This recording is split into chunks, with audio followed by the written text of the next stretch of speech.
Read by Kirsten Ferreri. The Adventures of Sherlock Holmes by Arthur Conan Doyle. The 5 Orange Pips. When I glance over my notes and records of the Sherlock Holmes cases between the years 82 and 90, I am faced by so many which present strange and interesting features that it is no easy matter to know which to choose and which to leave.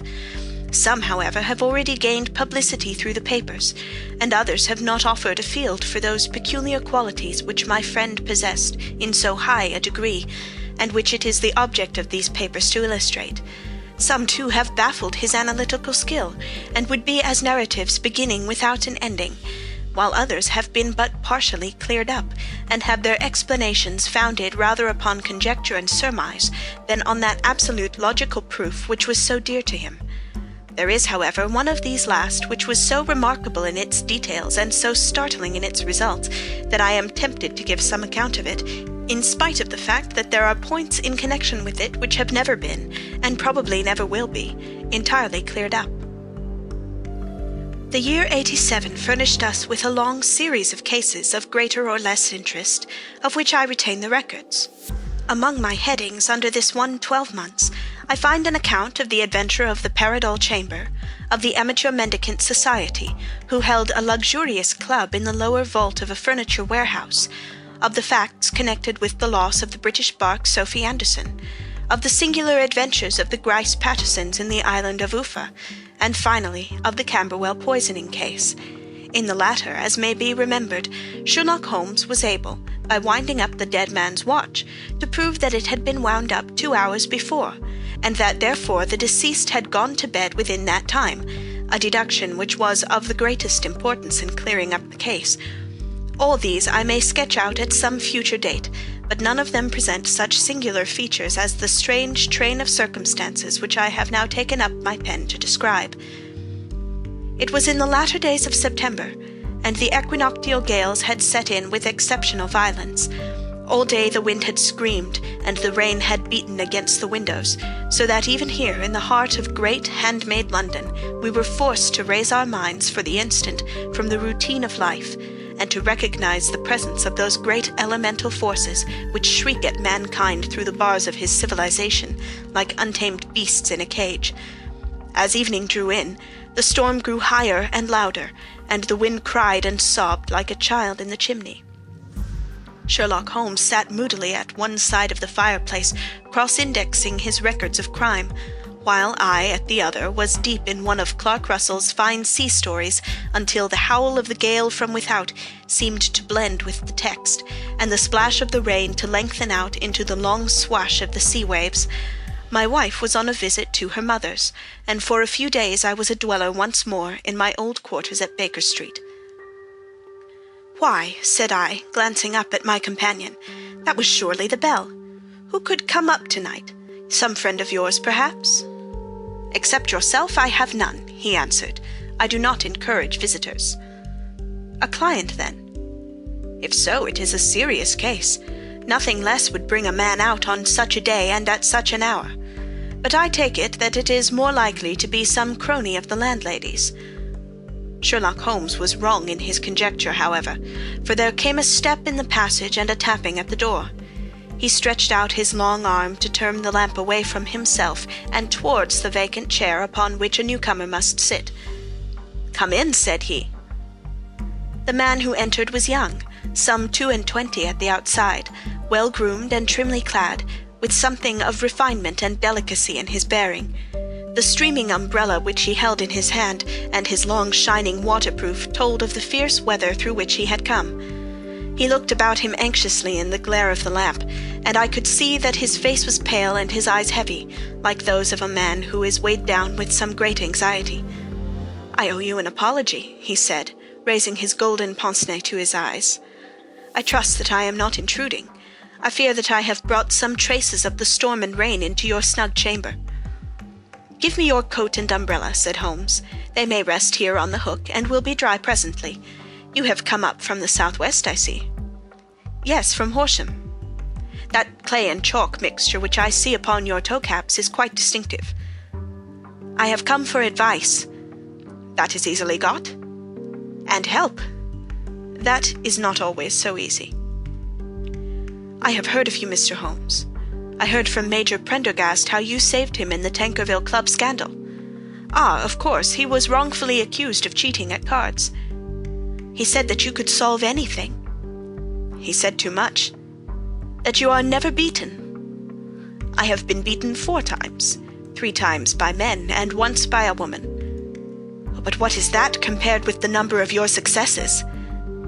It is true that I have been generally successful. Then you may be so with me. I beg that you will draw up your chair to the fire and favor me with some details as to your case. It is no ordinary one. None of those which come to me are.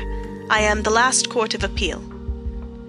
And yet I question, sir, whether, in all your experience, you have ever listened to a more mysterious and inexplicable chain of events than those which have happened in my own family. You fill me with interest, said Holmes. Pray, give us the essential facts from the commencement, and I can afterwards question you as to those details which seem to me to be most important. The young man pulled his chair up and pushed his wet feet out toward the blaze.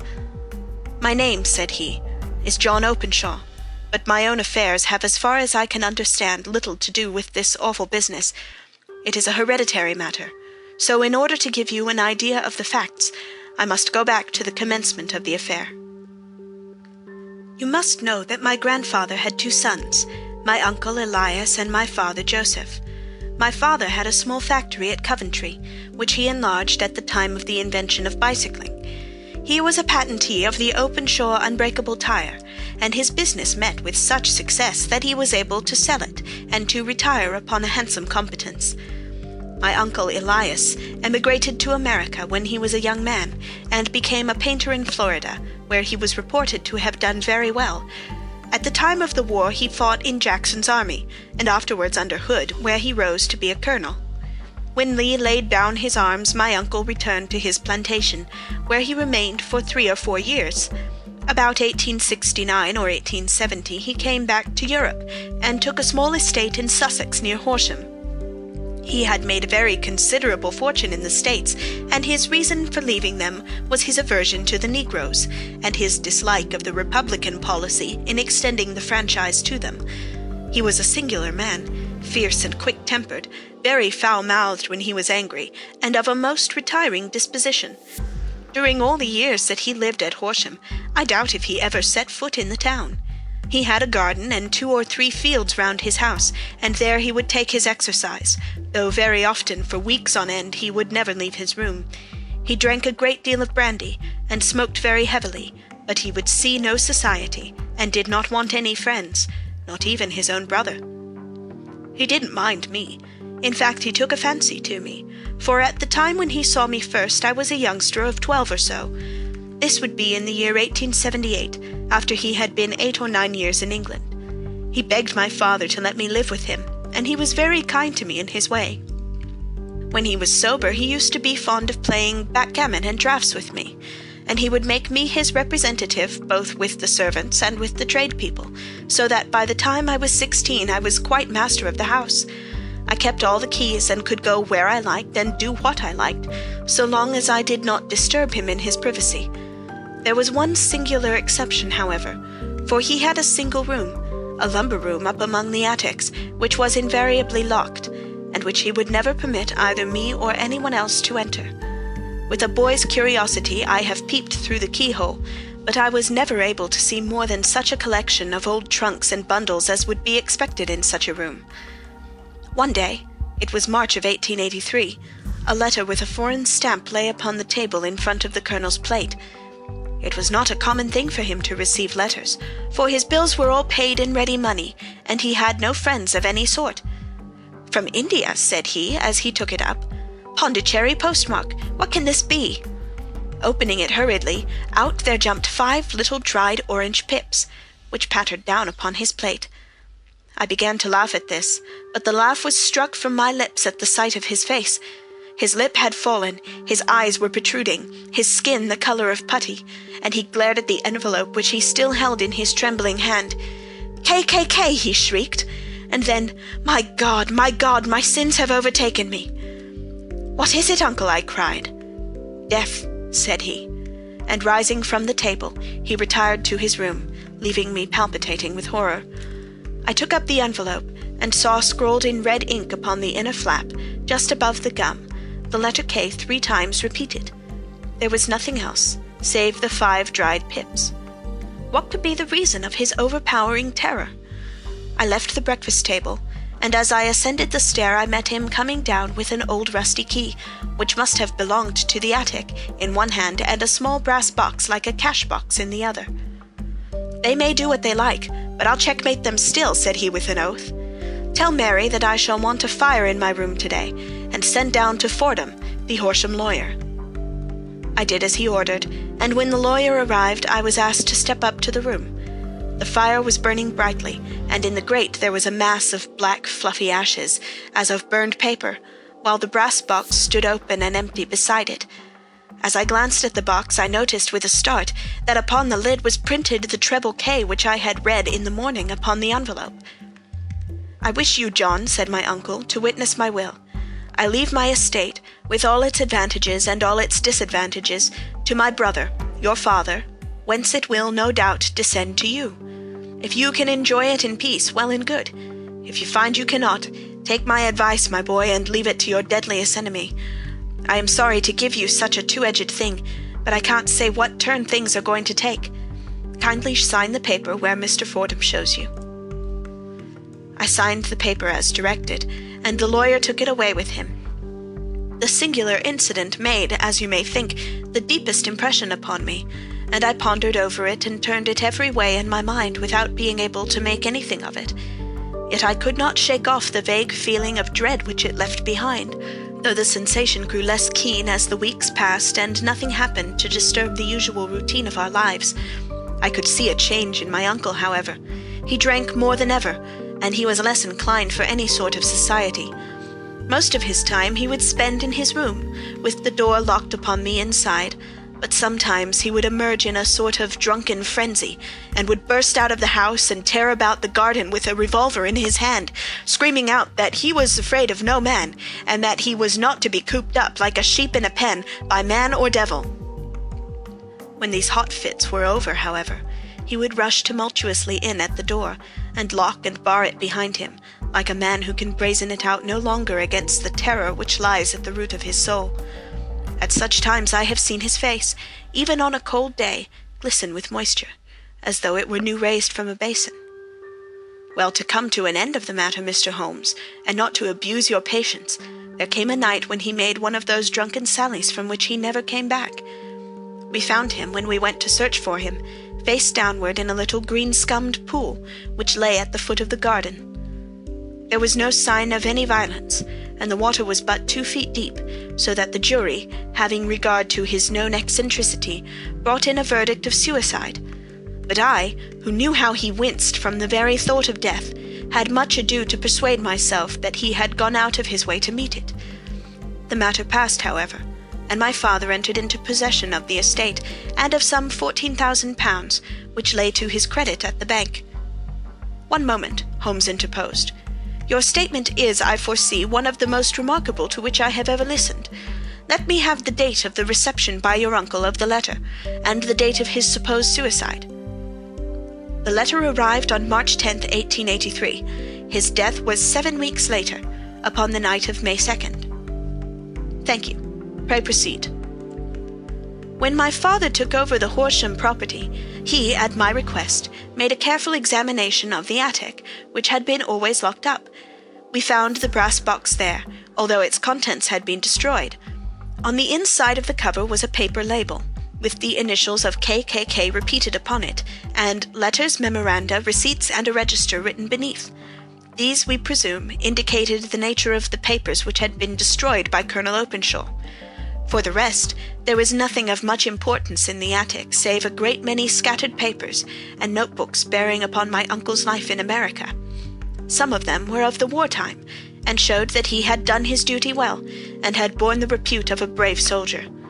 Others were of a date during the reconstruction of the Southern States, and were mostly concerned with politics, for he had evidently taken a strong part in opposing the carpet-bag politicians who had been sent down from the North. Well, it was the beginning of '84 when my father came to live at Horsham, and all went as well as possible until the January of '85. On the 4th day after the New Year, I heard my father give a sharp cry of surprise as we sat together at the breakfast table. There he was, sitting with a newly opened envelope in one hand and 5 dried orange pips in the outstretched palm of the other one. He had always laughed at what he called my cock-and-bull story about the Colonel, but he looked very scared and puzzled now that the same thing had come upon him. "Why, what on earth does this mean, John?" he stammered. My heart had turned to lead. "It is KKK," said I. He looked inside the envelope. "So it is," he cried. "Here are the very letters. But what is this written above them?" "Put the papers on the sundial," I read, peeping over his shoulder. "What papers? What sundial?" he asked. "The sundial in the garden. There is no other," said I. "But the papers must be those that are destroyed." "Pooh," said he, gripping hard at his courage. "We are in a civilized land here, and we can't have tomfoolery of this kind. Where does the thing come from?" "From Dundee," I answered, glancing at the postmark. "Some preposterous practical joke," said he. "What have I to do with sundials and papers? I shall take no notice of such nonsense." "I should certainly speak to the police," I said. "And be laughed at for my pains? Nothing of the sort." "Then let me do so." "No, I forbid you. I won't have a fuss made about such nonsense." It was in vain to argue with him, for he was a very obstinate man. I went about, however, with a heart which was full of forebodings. On the 3rd day after the coming of the letter, my father went from home to visit an old friend of his, Major Freebody, who is in the command of one of the forts upon Portsdown Hill. I was glad that he should go, for it seemed to me that he was further from danger when he was away from home. In that, however, I was in error. Upon the 2nd day of his absence, I received a telegram from the Major, imploring me to come at once. My father had fallen over one of the deep chalk pits which abound in the neighborhood, and was lying senseless with a shattered skull. I hurried to him, but he passed away without ever having recovered his consciousness. He had, as it appears, been returning from Fareham in the twilight, and as the country was unknown to him, and the chalk pit unfenced, the jury had no hesitation in bringing in a verdict of death from accidental causes. Carefully as I examined every fact connected with his death, I was unable to find anything which could suggest the idea of murder. There were no signs of violence, no footmarks, no robbery, no record of strangers having been seen upon the roads, and yet I need not tell you that my mind was far from at ease, and that I was well nigh certain that some foul plot had been woven around him. In this sinister way I came into my inheritance. You will ask me why I did not dispose of it. I answer, because I was well convinced that our troubles were in some way dependent upon an incident in my uncle's life, and that the danger would be as pressing in one house as in another. It was in January of '85 that my poor father met his end, and 2 years and 8 months have elapsed since then. During that time I have lived happily at Horsham, and I had begun to hope that this curse had passed away from the family, and that it had ended with the last generation. I had begun to take comfort too soon, however. Yesterday morning the blow fell, in the very shape in which it had come upon my father. The young man took from his waistcoat a crumpled envelope, and turning to the table, he shook out upon it 5 little dried orange pips. "This is the envelope," he continued. "The postmark is London, Eastern Division. Within are the very words which were upon my father's last message, KKK, and then put the papers on the sundial." "What have you done?" asked Holmes. "Nothing." "Nothing?" "To tell the truth," he sank his face into his thin white hands, "I have felt helpless. I have felt like one of those poor rabbits when the snake is writhing toward it. I seem to be in the grasp of some resistless, inexorable evil, which no foresight and no precautions can guard against." "Tut, tut," cried Sherlock Holmes. "You must act, man, or you are lost. Nothing but energy can save you. This is no time for despair." "I have seen the police." "Ah! But then listen to my story with a smile. I am convinced that the inspector has formed the opinion that the letters were all practical jokes, and that the deaths of my relations were really accidents, as the jury stated, and were not to be connected with the warnings." Holmes shook his clenched hands in the air. Incredible imbecility!" he cried. "They have, however, allowed me a policeman who may remain in the house with me." "Has he come with you tonight?" "No, his orders were to stay in the house." Again Holmes raved in the air. "Why did you come to me?" he cried. "And above all, why did you not come at once?" "I did not know. It was only today that I spoke to Major Prendergast about my troubles, and was advised by him to come to you." "It is really 2 days since you have had the letter. We should have acted before this. You have no further evidence, I suppose, than that which you have placed before us, no suggestive detail which might help us." "There is one thing," said John Openshaw. He rummaged in his coat pocket, and drawing out a piece of discolored blue-tinted paper, he laid it out upon the table. "I have some remembrance," said he, "that on the day when my uncle burned the papers, I observed that the small, unburned margins which lay amid the ashes were of this particular color. I found this single sheet upon the floor of his room, and I am inclined to think that it may be one of the papers which has perhaps fluttered out from among the others, and in that way has escaped destruction. Beyond the mention of Pip's, I do not see that it helps us much. I think myself that it is a page from some private diary. The writing is undoubtedly my uncle's." Holmes moved the lamp, and we both bent over the sheet of paper, which showed by its ragged edge that it had indeed been torn from a book. It was headed March 1869, and beneath were the following enigmatical notices. 4th, Hudson came, same old platform. 7th, set the Pips on Macaulay, Paramore, and John Swain of St. Augustine. 9th, Macaulay cleared. 10th, John Swain cleared. 12th, visited Paramore, all well.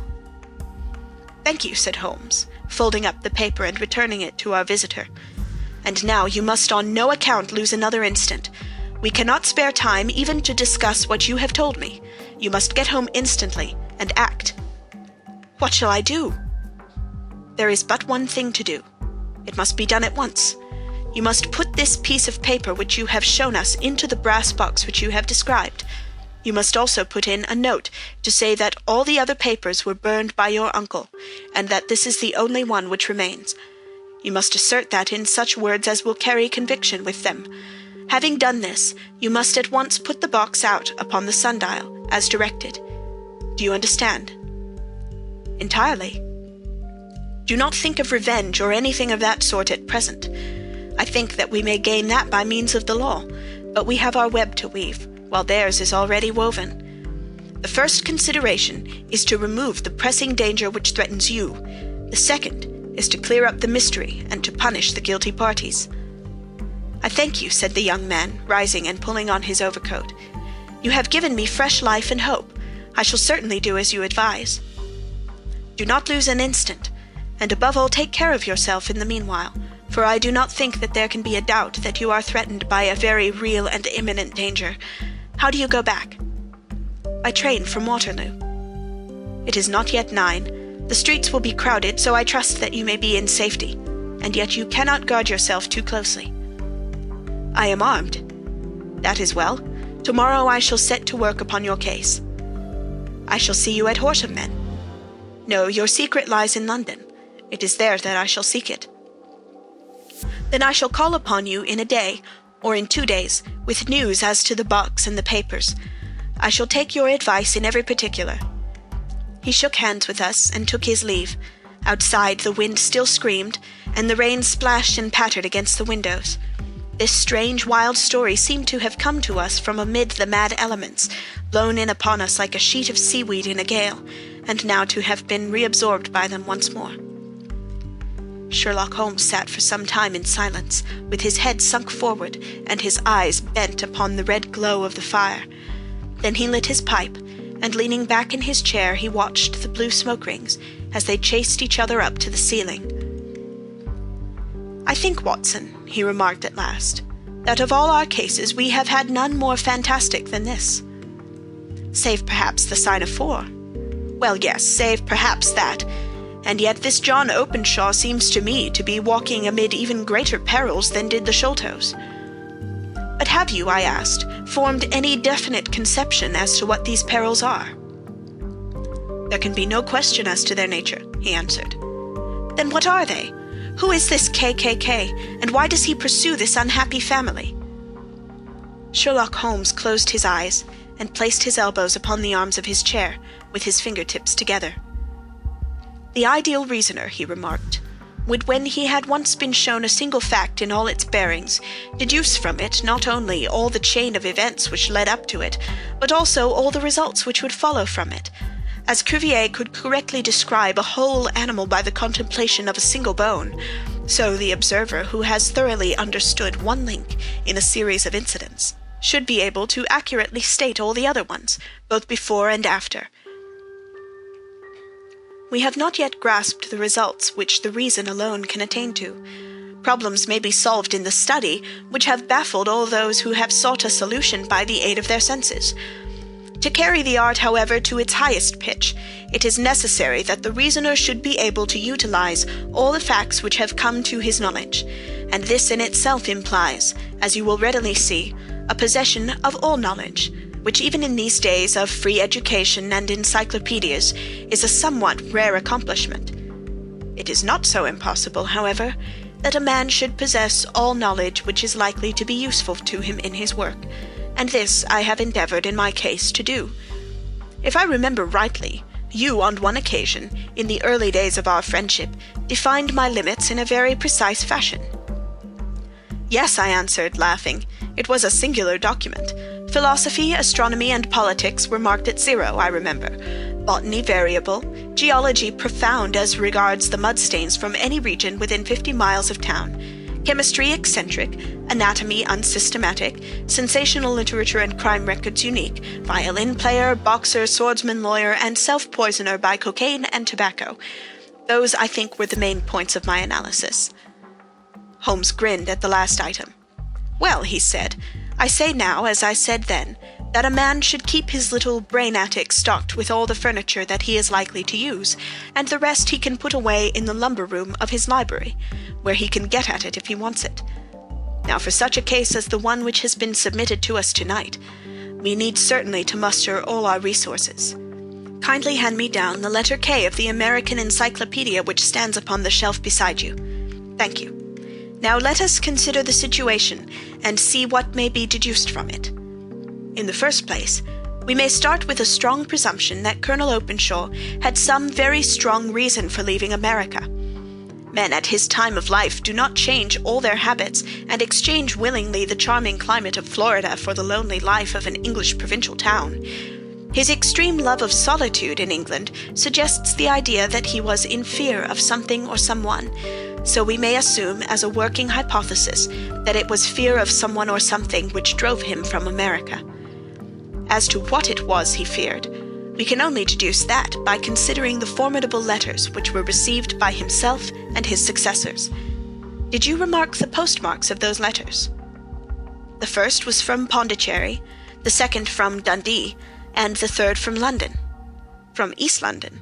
What do you deduce from that? They are all seaports, that the writer was on board of a ship. Excellent. We have already a clue. There can be no doubt that the probability, the strong probability, is that the writer was on board of a ship.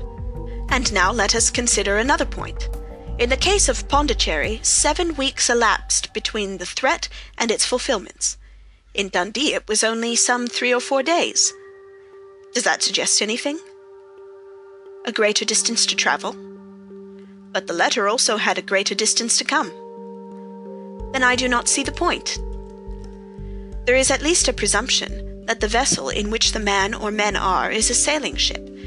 It looks as if they always send their singular warning or token before them when starting upon their mission. You see how quickly the deed followed the sign when it came from Dundee. If they had come from Pondicherry in a steamer, they would have arrived almost as soon as their letter. But as a matter of fact, 7 weeks elapsed. I think that those 7 weeks represented the difference between the mailboat which brought the letter and the sailing vessel which brought the writer. It is possible. More than that, it is probable. And now you see the deadly urgency of this new case, and why I urged young Openshaw to caution. The blow has always fallen at the end of the time which it would take the senders to travel the distance. But this one comes from London, and therefore we cannot count upon delay. "Good God!" I cried. "What can it mean, this relentless persecution?" "The papers which Openshaw carried are obviously of vital importance to the person or persons in the sailing ship. I think that it is quite clear that there must be more than one of them. A single man could not have carried out 2 deaths in such a way as to deceive a coroner's jury. There must have been several in it, and they must have been men of resource and determination. Their papers they mean to have, be the holder of them who it may. In this way, you see, KKK ceases to be the initials of an individual, and becomes the badge of a society." "But of what society?" "Have you never," said Sherlock Holmes, bending forward and sinking his voice, "have you never heard of the Ku Klux Klan?" "I never have." Holmes turned over the leaves of the book upon his knee. "Here it is," said he presently. "Ku Klux Klan. A name derived from the fanciful resemblance to the sound produced by cocking a rifle. This terrible secret society was formed by some ex-Confederate soldiers in the Southern states after the Civil War, and it rapidly formed local branches in different parts of the country, notably in Tennessee, Louisiana, the Carolinas, Georgia, and Florida. Its power was used for political purposes, principally for the terrorizing of the Negro voters and the murdering and driving from the country of those who were opposed to its views. Its outrages were usually preceded by a warning sent to the marked man in some fantastic but generally recognized shape, a sprig of oak leaves in some parts, melon seeds or orange pips in others. On receiving this, the victim might either openly abjure his former ways or might fly from the country. If he braved the matter out, death would unfailingly come upon him, and usually in some strange and unforeseen manner. So perfect was the organization of the society, and so systematic its methods, that there is hardly a case upon record where any man succeeded in braving it with impunity, or in which any of its outrages were traced home to the perpetrators. For some years, the organization flourished in spite of the efforts of the United States government and of the better classes of the community in the South. Eventually, in the year 1869, the movement rather suddenly collapsed, although there have been sporadic outbreaks of the same sort since that date. "You will observe," said Holmes, laying down the volume, "that the sudden breaking up of the society was coincident with the disappearance of Openshaw from America with their papers. It may well have been cause and effect. It is no wonder that he and his family have some of the more implacable spirits upon their track. You can understand that this register and diary may implicate some of the first men in the South, and that there may be many who will not sleep easy at night until it is recovered. Then the page we have seen is such as we might expect. It ran, if I remember right, sent the pips to A, B, and C, that is, sent the society's warning to them. Then there are successive entries that A and B cleared, or left the country, and finally that C was visited, with, I fear, a sinister result for C. Well, I think, Doctor, that we may let some light into this dark place, and I believe that the only chance young Openshaw has in the meantime is to do what I have told him. There is nothing more to be said or to be done tonight, so hand me over my violin, and let us try to forget for half an hour the miserable weather and the still more miserable ways of our fellow men." It had cleared in the morning, and the sun was shining with a subdued brightness through the dim veil which hangs over the great city. Sherlock Holmes was already at breakfast when I came down. "You will excuse me for not waiting for you," said he. "I have, I foresee, a very busy day before me in looking into this case of young Openshaw's." "What steps will you take?" I asked. "It will very much depend upon the results of my first enquiries. I may have to go down to Horsham after all." "You will not go there first?" "No, I shall commence with the city. Just ring the bell and the maid will bring you up your coffee." As I waited, I lifted the unopened newspaper from the table and glanced my eye over it. It rested upon a heading which sent a chill to my heart. "Holmes," I cried, "you are too late." "Ah," said he, laying down his cup, "I feared as much. How was it done?" He spoke calmly, but I could see that he was deeply moved. My eye caught the name of Openshaw, and the heading, "Tragedy near Waterloo Bridge." Here is the account. Between 9 and 10 last night, Police Constable Cook of the H Division, on duty near Waterloo Bridge, heard a cry for help and a splash in the water. The night, however, was extremely dark and stormy, so that, in spite of the help of several passers-by, it was quite impossible to effect a rescue. The alarm, however, was given, and by the aid of the water police, the body was eventually recovered. It proved to be that of a young gentleman whose name, as it appears from an envelope which was found in his pocket, was John Openshaw, and whose residence is near Horsham. It is conjectured that he may have been hurrying down to catch the last train from Waterloo Station, and that in his haste and the extreme darkness he missed his path and walked over the edge of one of the small landing places for river steamboats. The body exhibited no traces of violence, and there can be no doubt that the deceased had been the victim of an unfortunate accident, which should have the effect of calling the attention of the authorities to the condition of the riverside landing stages. We sat in silence for some minutes, Holmes more depressed and shaken than I had ever seen him. "That hurts my pride, Watson," he said at last. "It is a petty feeling, no doubt, but it hurts my pride. It becomes a personal matter with me now, and if God sends me health, I shall set my hands upon this gang. That he should come to me for help, and that I should send him away to his death." He sprang from his chair and paced about the room in uncontrollable agitation, with a flush upon his sallow cheeks and a nervous clasping and unclasping of his long, thin hands. "They must be cunning devils," he exclaimed at last. "How could they have decoyed him down there? The embankment is not on the direct line to the station. The bridge, no doubt, was too crowded even on such a night for their purposes. Well, Watson, we shall see who will win in the long run. I am going out now." "To the police?" "No, I shall be my own police. When I have spun the web, they may take the flies, but not before." All day I was engaged in my professional work, and it was late in the evening before I returned to Baker Street. Sherlock Holmes had not come back yet. It was nearly 10 o'clock before he entered, looking pale and worn. He walked up to the sideboard, and tearing a piece from the loaf, he devoured it voraciously, washing it down with a long draught of water. "You are hungry," I remarked. "Starving. It had escaped my memory. I have had nothing since breakfast." "Nothing?" "Not a bite. I had no time to think about it." "And how have you succeeded?" "Well." "You have a clue?" "I have them in the hollow of my hand. Young Openshaw shall not long remain unavenged. Why, Watson, let us put their own devilish trademark upon them. It is well thought of." "What do you mean?" He took an orange from the cupboard, and tearing it to pieces, he squeezed out the pips upon the table. Of these he took 5 and thrust them into an envelope. On the inside of the flap he wrote S.H. for J.O. Then he sealed it, and addressed it to Captain James Calhoun, bark Lone Star, Savannah, Georgia. "That will await him when he enters port," said he, chuckling. "It may give him a sleepless night. He will find it as sure a precursor of his fate as Openshaw did before him." "And who is this Captain Calhoun?" "The leader of the gang. I shall have the others, but he first." "How did you trace it, then?" He took a large sheet of paper from his pocket, all covered with dates and names. "I have spent the whole day," said he, "over Lloyd's registers and files of the old papers, following the future career of every vessel which touched at Pondicherry in January and February in '83. There were 36 ships of fair tonnage which reported there during those months.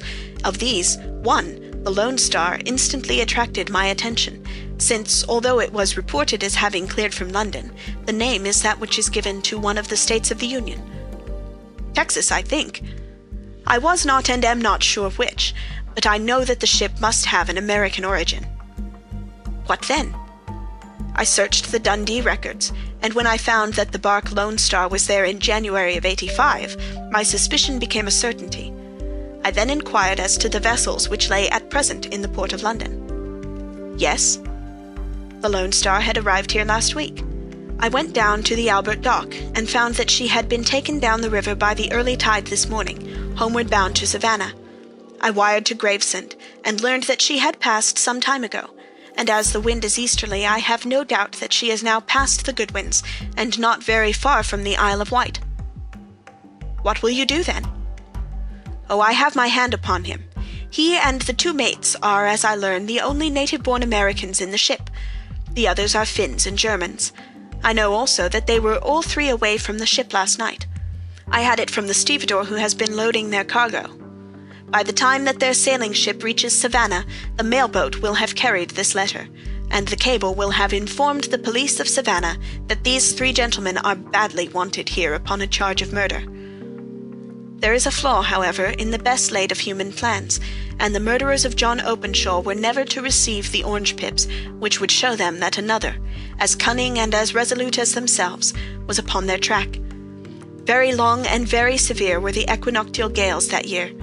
We waited long for news of the Lone Star of Savannah, but none ever reached us. We did at last hear that somewhere far out in the Atlantic a shattered stern-post of a boat was seen swinging in the trough of a wave, with the letters L.S. carved upon it. And that is all we shall ever know of the fate of the Lone Star.